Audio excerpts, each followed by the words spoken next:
The Utah Jazz may be headed for a shakeup and a rebuild. Can the Pacers get involved and take advantage of that situation? Plus, Dwayne Washington clears waivers. Where does that leave the Pacers roster? What do they still need to do to get to the salary floor? And finally, given that they're not at the salary floor and the roster and the offseason is settling, does a Russell Westbrook trade actually make sense? We'll talk about it all today on the Locked On Pacers podcast. You are Locked On Pacers, your daily Indiana Pacers podcast. Part of the Locked On Podcast Network, your team every day.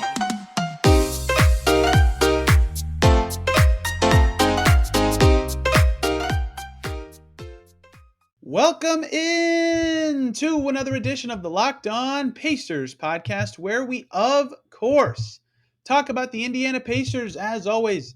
My name's Tony East. I cover the team for Forbes and the Westside Community News, and today we're mixing in all the superstar names into the show to drum up some fun conversation. Donovan Mitchell might be on the move from Utah. Can the Pacers be opportunistic in that? Similar to how I discussed the Kevin Durant trade from a Pacers perspective, or what would or could be a Kevin Durant trade from a Pacers perspective.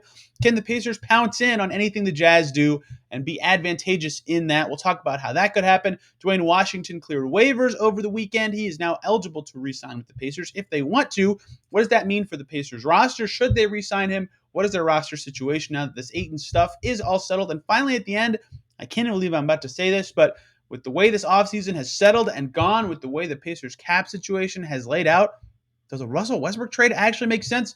Let's dive right into it all today on Locked On Pacers, starting off with Donovan Mitchell. Now, let's get this part out of the way first. Donovan Mitchell, the Jazz are reportedly listening to trade offers for him after Rudy Gobert just went for a bajillion things, 4 first-round picks, a swap, another guy who was just picked in the first round, and some key vets. I'm not thinking the Pacers make sense to trade for Donovan Mitchell himself. Broad picture, yeah, he's extremely talented, all-star caliber player. The Pacers are also a young team looking to get better. Sure, natural fit at that price, I would stay away from the Pacers. I don't think they would even have interest in Mitchell at this juncture, but that does not mean Donovan Mitchell's trade request means nothing.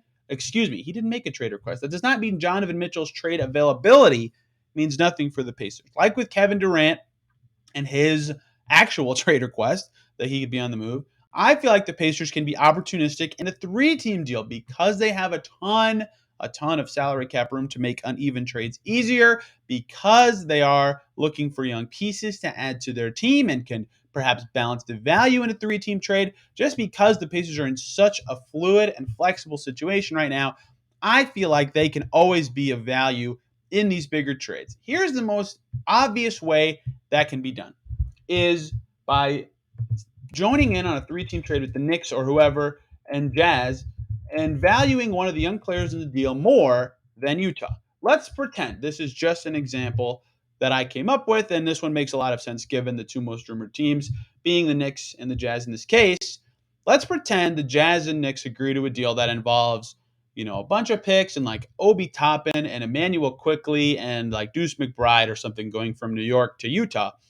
And Utah values picks more than those young players. Like they just got a million picks for Gobert. Maybe they want more. Maybe the Pacers can jump in and say, hey, we prefer Obi Toppin to the Celtics first rounder we got from Malcolm Brogdon. Do you prefer the Celtics first or Obi Toppin? And who knows what the Jazz are thinking. But if they would prefer picks to players, perhaps that is a way the Pacers can slide in and scoop up some value here, whether that is a Quentin Grimes or whether that is an Obi Toppin and Emmanuel Quickly, Cam Reddish. There's a million young Knicks guys. Deuce McBride, who just made first team all Summer League. Speaking of Summer League, by the way, tomorrow we'll have a guest to break down Summer League. That was supposed to be today, but some scheduling conflicts in my life means we'll be changing that up to tomorrow. Benedict Mathurin, second team all Summer League.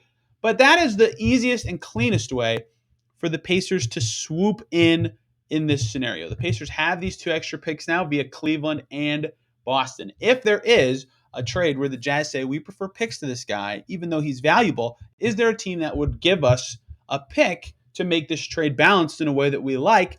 Well, maybe that's how the Pacers can get involved in. And I don't think the Celtics pick's good enough to get really any of the Celtics guys. Maybe Cam Reddish, perhaps Cam Reddish at this stage. But outside of that, it might take the Cavs pick to do it.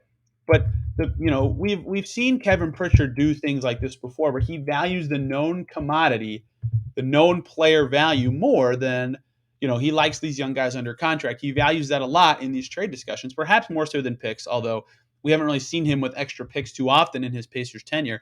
Perhaps that is a way the Pacers can jump in and extract some value from this Donovan Mitchell stuff. Or the Heat. They are another team very commonly linked to Donovan Mitchell. Now, that will probably be Hero. There's not a lot of other interesting young stuff from Miami, but maybe if the Pacers really like Omer Yurtseven or Max Strus, a similar concepts could be made there, although that's a lot harder. Nikola Jovic, for example. Perhaps the Pacers could scoop up the 6'11", 19-year-old who the Heat just drafted in that sort of deal if they're able to swoop in and say, hey, what if you want this pick instead, Boston, because you like picks and just got $1 million for Rudy Gobert? That is the easiest way, given, I think, with Miami and Knicks being the two much most commonly linked teams to Mitchell, the Pacers could get opportunistic in an easy way where they acquire a young player. But that's not the only way. The Pacers also have over $30 million of cap space still, and I guess they don't technically have a ton of roster flexibility, but only 13 guys technically under contract now. Perhaps they can use their cap space to help out the Jazz too if this trade ends up getting much bigger. Or a team wants to shed some salary in this deal, for example. I don't know. There's a million ways these trades can end up going. They always get sort of expansive in a weird way with these superstar trades. So let's say, for example, the Jazz have another motivation in this trade. They do not want to pay Mike Conley this coming season, or Bojan Bogdanovic, for example, just to name some vets on their team who make a lot of money. And like Rudy Gay played for them last year and gave them absolutely nothing. He's going to make $6 million this coming season. Maybe those guys, the Jazz want to move on from them. The Pacers could just take them in this deal.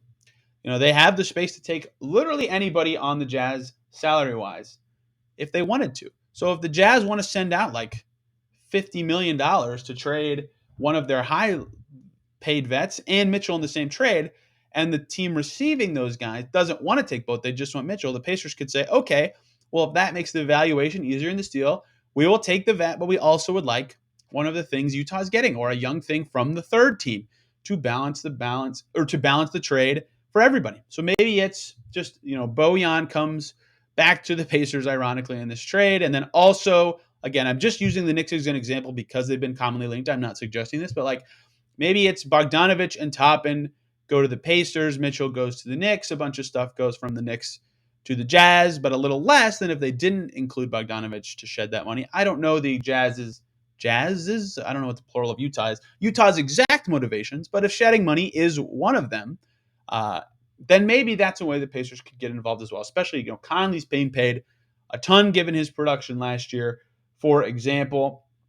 These seem like ways the Pacers can swoop in and say, hey, if this trade isn't working out, or if Utah, specifically, I think the motivation here is that Utah would like picks over young stuff. At least that's what's been sort of reported so far. That seems like a way for the Pacers who have extra picks to say, hey, we can help out here and make it happen. The Nets are another interesting factor with, they can't trade for Mitchell unless they trade away Ben Simmons to another team. And then they could get Mitchell because those are both designated rookies. The Heat, the same thing with Bam, technically, although it seems silly they would even consider trading Bam. But anyway, or excuse me, yeah, whatever. So there's another trade that might have to be a precursor for a Mitchell trade in the case of Ben Simmons, for example. Could that be a way the Pacers get involved? Not getting Ben Simmons, again, maybe they would want him, I don't know, but getting involved with the third team there and helping out facilitate assets in that way. With these big star trades and all the things required to make them legal and make them plausible, these are ways the Pacers can make it an opportunity for them. And I think the cleanest and easiest way for them to do that is they have these extra picks. They value young, already under contract players that are good. That is Kevin Pritchard's MO for all of time. That's how he got Halliburton. That's how he got LeVert. That's how he got Warren. That's how he got Depot. That's how he got Sabonis. I mean, basically, every trade he's made, Brogdon to a lesser extent. These are how he's done this for all of time. And I think that is a way he could continue to going forward. So I'll be intrigued to see if the Pacers can even get involved in something like this. I'm not even sure it's plausible in their situation, but I think it is something they could pursue and consider as the Jazz try to change their team and move on. And who knows, they could keep Mitchell. The Nets could keep Durant. We're 3 weeks into free agency now, and none of this stuff has truly materialized yet. But it is possible that these things end up involving the Pacers just because, Them and the Spurs are the only two teams with significant space left. They're the only two teams that can truly swoop in and balance some of these imbalanced trades. So I think it is plausible that they could be a team that helps out in these big things. Just like if you go back about a week and a half, I did one how the Pacers can be opportunistic in a Durant trade. Similar principles apply here with Utah, with Mitchell, with three-team deals, especially because the motivations for Utah, where they want picks, are different than the motivations for the Nets, where they want players and they want to be good. The Pacers can get involved in different ways if they would like to, if the value is right for them, and make their team better in this process. Now let's pivot and talk about the Pacers' current situation that allows them to have all this cap space, because the DeAndre Ayton stuff did not go the way the Pacers wanted. Well, maybe it did go the way they wanted. Maybe it didn't. They don't have Ayton on their team. They made the offer sheet. They lost Dwayne Washington. And now, what's their roster look like? Should they bring Washington back? How do things look for the Pacers at this juncture? What do they still need to do this summer? I sort of alluded to this on other podcasts, but now it's a lot more concrete and we know more that Washington has cleared waivers. Let's dive into that. Before we do that, though, I need to talk to you guys about the good folks over at Built Bar, from the people who invented healthy and tasty in the form of these delicious protein bars.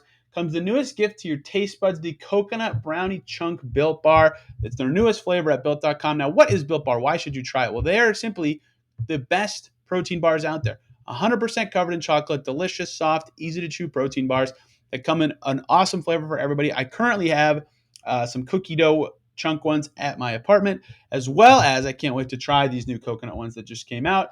And not only are they delicious, again, they taste like a candy bar, all covered in chocolate, which most protein bars are not good. Built bars are delicious. They're also super healthy. That is what makes them have the appeal. They're full of protein. They're good for you. They're full of collagen protein, which your body absorbs faster. So they're good for you, and they're delicious. What's not to try? Tons of Locked On Pacers listeners have tried them and told me on Twitter that they love them. You should be the next one. Try them yourself. Go to Built.com.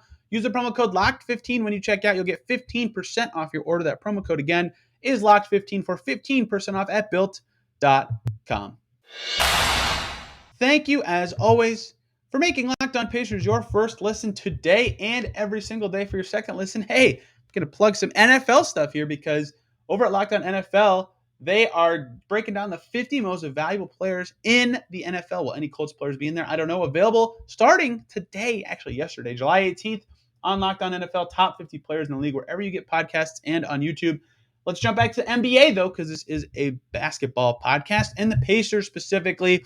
The new update for them on the roster front that took place over the weekend: Dwayne Washington cleared waivers. He got waived late enough in the day he was waived, that his 48-hour period ended at 5 p.m. on Sunday. So that is the day he cleared waivers. No claims. No team claimed Dwayne Washington on waivers. Now, I'm going to start with a little bit of a tangent opinion before I dive into this all from a Pacers perspective.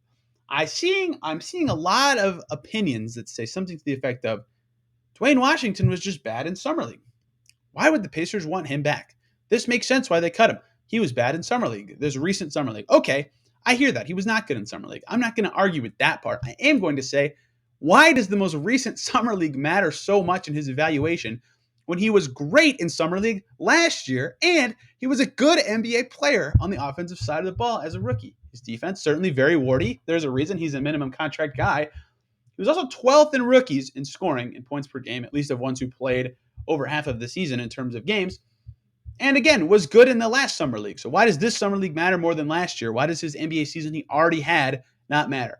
I understand that he's not a perfect player and he has holes in his game, but I think it's very silly the people who have said, oh, he was just bad in Summer League. It makes sense why they moved on from him. Now, if they do move on from him, I get it from their roster perspective. They have a ton of guards. His contract was non-guaranteed. It helped them accomplish something. I get it. I also would get it if they brought him back, because he knows their organization well. They have spoken highly of him. And again, he was a high-quality scorer as a rookie. Perhaps he could grow more into that. So we'll see what ends up with happening with Dwayne Washington here. The reason there is an update compared to last week when they waived him is he did get through the waiver period unclaimed. Why does that matter for the Pacers? Had he been claimed, first of all, obviously he'd go to a different team, but the Pacers can now reacquire him. They are permitted to re-sign him to a new contract to the exact same value he was on before contract. Even if they wanted a non-guaranteed deal, I don't think Dwayne would take that after how the last couple of days have gone for him. Legally, they could sign him to a two-way contract. Again, not sure why Dwayne Washington would want to take that, but They are permitted to bring him back to their team if they can find a way to fit him into their rotation. Maybe that makes sense. I had penciled him in as the third shooting guard this whole time, which probably is a guy out of their rotation again. It's not the end of the world that he's not on their team, although I still think he's good enough for an NBA team to roster. I've seen some coverage suggesting the same, and I'll be intrigued to see if he can find a home or if the Pacers do find a way to bring him back later in the offseason. But for now, he's not on the team. What does that mean? Where are the Pacers now? Because there is a big thing that happened when the Pacers went through all this Ayton stuff and he still ended up signing, or the Suns ended up matching. I got to be careful with my words talking about this cap stuff. And I mentioned this briefly last week on the show. The Pacers now below the salary cap by $31 million. That's the headline you'll see. The subtext that matters a lot for their team building, they're now below the salary floor, the minimum salary a team has to pay to its players over the course of the season. That salary floor is about $111 million this season. The Pacers' total guaranteed salaries right now is like $92 million, basically, of the guys they have under contract on their team right now, which is 13 guys. And there's more to this than this. That's $19 million that if the season ends and the Pacers don't end up adding that salary to their team, it would be paid out evenly to the guys on the roster. They would get a pay bump. They would end up paying that amount, that 111 million salary floor, no matter what. Now, most teams end up getting to the floor. It's not desirable for a lot of owners to pay guys more than their contract says. There's a reason teams try to hit the salary floor for all of time. Basically, outside of OKC last year, it's been very rare for teams to not hit the floor. And I'd imagine the Pacers would be similar, both from an accumulating assets perspective and as they build their team. So there's a chance that the Pacers make some lopsided moves still this summer, sign some guys to some contracts that seem a little on the expensive side, but perhaps are only one-year deals. And they don't have a lot of space on their roster, so doing things like this could be challenging to do. But the headline of what they did with Ayton, clearing all this space and still not getting him, is now that this late in free agency, they are below the salary floor. And I think that's noteworthy. I think that kind of shows me that maybe not right now, maybe not even in the offseason, because you don't have to hit the salary floor until the season ends. They could sign somebody who's cut midseason. They could make trades at the trade deadline to get there. This is not a pressing thing, but it does signal they have to make at least a somewhat seismic change to their salary structure at some point in the next, going to the trade deadline, 7 months. In the next 7 months, they will have to do something seismic to add that salary to their team, or else they'll just be paying everybody on their roster more than their contract dictates they should be paid in a given season. We will see where that guides them, because that is a very fascinating subplot of this to me is, what do the Pacers do now? They have, let's break down their roster situation and why I think that subtext is so interesting. They have 13 guys under contract right now. That's fine enough. You can roll through 2 weeks of the regular season with 13 guys. Just to name them in salary order: Buddy Hield, Miles Turner, Daniel Tice, TJ McConnell, Ben Mathurin, Goga Bitadze, Jalen Smith, Tyrese Halliburton, Chris Duarte, Aaron Nesmith, Isaiah Jackson, O'Shea Brissett, and Terry Taylor are those 13 guys. They've got at least a hole on the wing, but in general, a decent spread of names. Too many centers, certainly, but a decent spread of names making up their 13 guys. Now, on top of that, notice 2 names I didn't say: Andrew Nembhard and Kendall Brown. They still have their draft rights. Summer league's over. They didn't get hurt. Great. Those guys will be signed to some point. That's 15. And if you don't know this, 15 is the typical roster size for an NBA team. On standard contracts, teams typically have 14 or 15 guys, with 15 being the maximum standard contracts allowed. In theory, the Pacers could just be done. That's why it's so interesting they're so far from the floor. Do they need to shift what they have, especially because their third highest paid player as of now, Daniel Tice, projects to be their 4th center during the season, right? You'd imagine Miles Turner starts, Isaiah Jackson backs him up, and Bitadze sneaks in when there's an injury. Why would they play Daniel Tice? They have no value in doing so. He's their 3rd highest paid player. TJ McConnell's like their 4th guard. He's their 4th highest paid player. They have some roster imbalance stuff, but those guys are the expensive guys that get them closer to the floor. Their roster situation is fascinating to me now. Now, on top of those 15 names, they have 4 guys reportedly signing Exhibit 10 contracts: Fanbo Zhang, Eli Brooks, Tevin Brown, and Jermaine Samuels. That gets them to 19. But 20 is the maximum allowed for training camp. Every team brings in 20 for camp. It's stupid not to. You get to see a guy in your building in the door. It's a free asset. If you cut him before the season, you don't owe him any money. It makes all the sense in the world. So one, because they don't have 20 yet, they are almost certainly still going to make a move of some kind. They still have some flexibility to add to their team in like a 2-for-1 sort of trade. And 2, still they don't have any two-way stuff signed yet. Maybe that's Kendall Brown. Maybe that's some of these Exhibit 10 guys.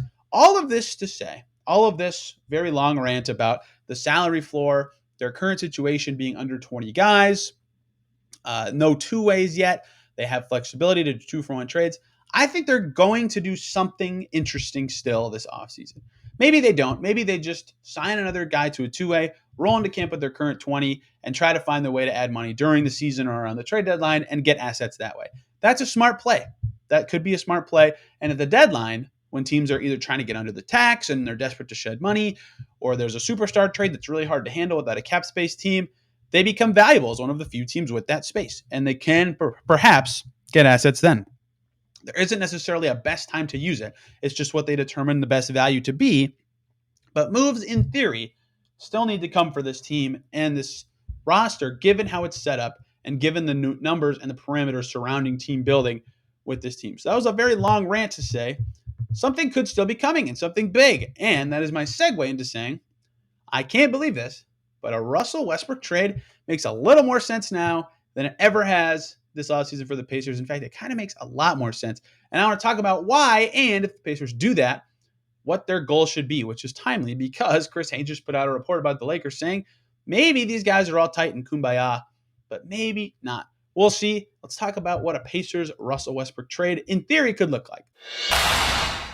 Thank you, as always, for making Locked On Pacers your first listen today and every single day. For your second listen, Locked On NBA is your place to go. Hear about the latest on Donovan Mitchell, James Harden, Russell Westbrook, like I'm about to talk about, and more. And I hosted it with David Ramil today. So, of course, you can hear me, which is always great. So why do I think a Russell Westbrook trade makes more sense for the Pacers now than it did at the beginning of the offseason? Well, in case you live under a rock, Russell Westbrook makes $47 million this coming season. That's a ton. So there was a lot of reports early in the summer linking the Pacers and Westbrook, and that was mostly because the Pacers had enough space to make a trade possible with the Lakers. But at the time, had the Pacers done it early in the offseason, that's it. They would have used all their space, and they could not have done anything else. They would have had trouble, pursuing some other guys on their team. They wouldn't have been able to offer Ayton his salary. That is their whole summer because that is so much money. And so you have a lot of opportunity costs you lose if you make that trade early. But now let's talk about what happened. They did not get Ayton. They did not sign anyone to a huge money deal. They haven't renegotiated and extended anybody at this time. And now they have a ton of cap space that they have to use. So because they didn't end up adding a solid, an expensive or solid player on their team, they decided they were going to go the draft route and they were going to go the young route, which again is a fine choice.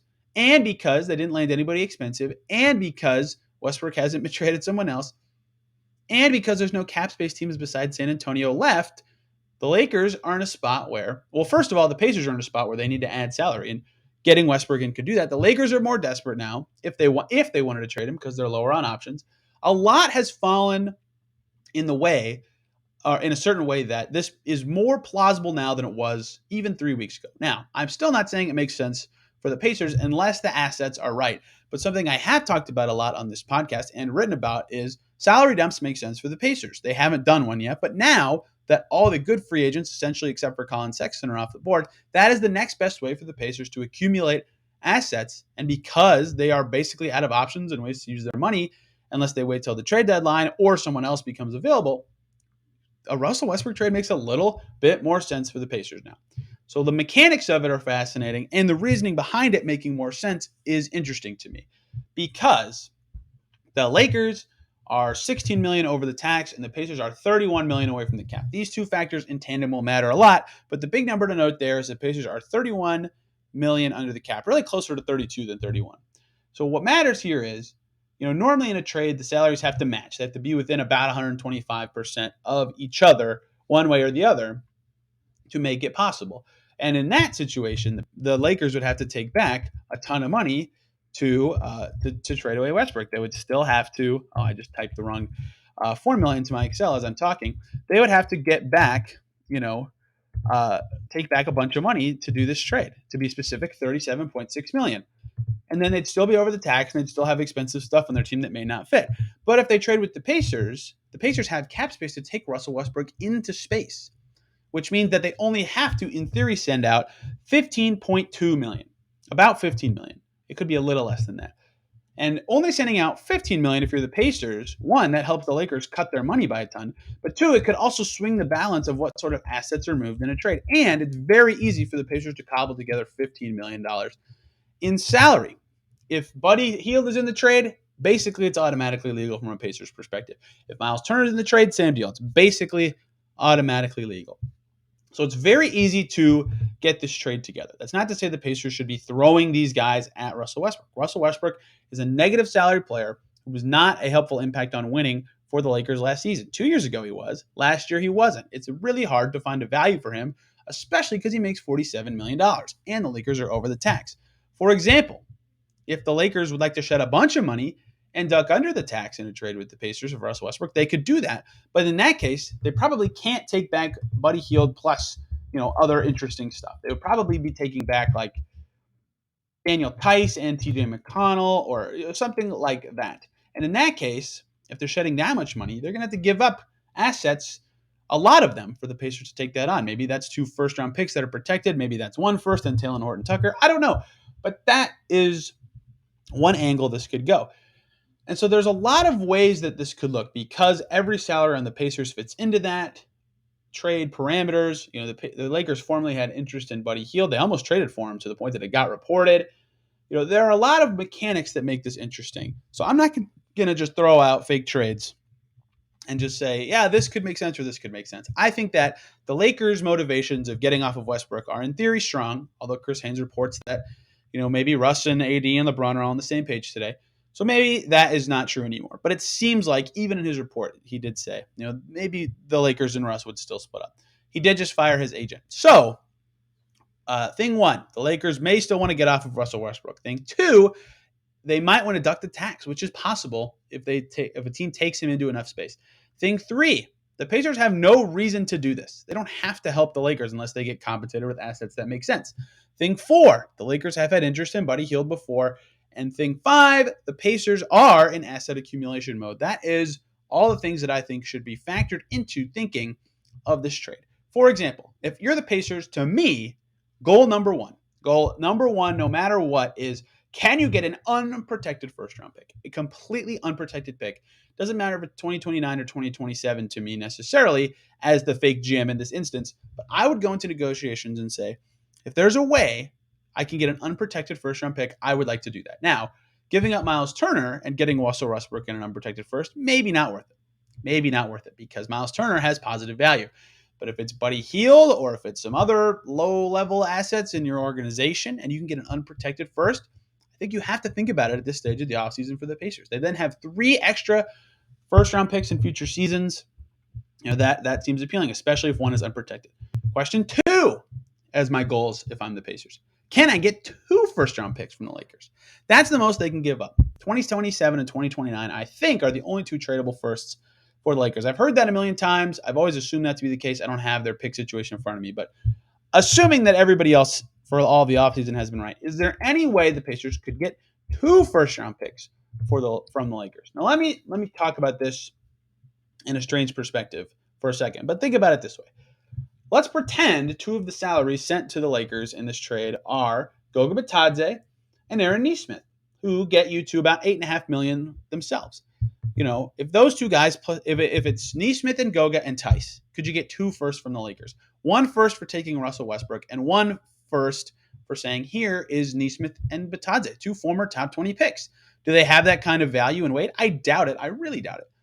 But do they have enough potential or PR spin to make that possible? I don't know. But that is another way that I've thought of to potentially make this a way that could get the Pacers to those goals of either getting unprotected pick or even picks, plural, or getting 2 picks in this trade.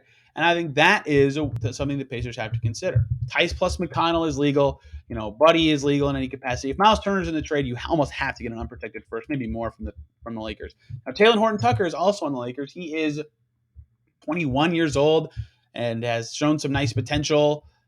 He could be a guy that also swings the balance of a trade. He would be the 3rd goal for the Pacers. Can they get Taylor Horton-Tucker in this deal? But between, Tice and McConnell and Bitadze and maybe Nesmith, I'm just including him because who knows where he fits in the Pacers' plans at this point. The Pacers have like cheapo stuff that could, in theory, get the Lakers under the tax and get the Pacers' assets in this trade. Now, if it's Buddy Hield, maybe the Lakers don't care about the tax and they'll go over. But the Buddy Hield fits the Lakers very well. He makes this trade easy. They valued him before. Maybe him alone is enough to get a pick from the Lakers. Probably not unprotected, probably not protected, who knows? But that one keeps the Lakers right sniffing the tax, which maybe isn't. I don't know their goals. If they don't care about the tax, then throw that part out of it. But that's another wrinkle that adds more to what the Pacers could, in theory, do in this trade. And so if you're the Pacers and you get an unprotected pick, and now you have 3 future firsts, so you get 2 protected picks in this deal, suddenly between the Celtics pick, the Cavs pick, those 2 picks, and all your own picks, the Pacers would be right in line to trade for a star if one became available. Now, would they would only have a limited window to do that, since the Celtics and Cavs pick is coming up in terms of when it would happen. Perhaps they could trade them for a future pick or something, but they would have extra stuff to, in theory, be positioned to do that. Who knows if Westbrook would even show up? They could just cut him. They could buy him out. They could just send him home. Who knows? But these trades get them value that at this point in the offseason is one of the few ways left that the Pacers can easily get obvious value. And that is taking on bad money and taking assets to do it. So it's not crazy to me that this stuff could happen. That Daniel Tice, who already seems like a guy not really in the Pacers' plans, although that is just conjecture, or Goga Bitadze, or Buddy Hield, who the Lakers have apparently admired before, could be in a trade that Westbrook ends up briefly with the Indiana Pacers, and they get assets to do it. And I think the way the offseason has gone and the situation of those two teams says that is something that could be possible. But that is all just me piecing together what's happened and where this could all be headed. Who knows what the goals of any team are without speaking privately to all these people. But these do seem like things that make sense given how the Pacers offseason has gone. So can you believe it? In one Locked On Pacers episode, talked about Donovan Mitchell and Russell Westbrook in relation to the Indiana Pacers, even though it's very, very, very, very unlikely that either of them ever play for this franchise, but they are still both players that their current situations could allow the Pacers to be opportunistic going forward. Tomorrow, I will have a guest. Already have it lined up this time. No scheduling conflicts. Joining me to talk Summer League and a wrap up, talking about Benedict Mathurin being second team All Summer League, what the Pacers did out there, who looked good, who didn't look good, what it could mean for the coming season. Then the rest of this week, we'll talk a little bit more about some closing free agency topics before we pivot to full off-season mode until something happens. So you won't want to miss all that. We'll talk about extensions, contract extensions later this week, and get into some fun, juicy stuff. So thank you guys a ton for listening. Hope you enjoyed today's episode. You can follow this show on Twitter at Locked On Pacers or me at TEastNBA. And you can watch on YouTube where you can see my face the entire time if you're interested in that. Thank you, everybody, for listening. Have a great day, and we'll see you tomorrow.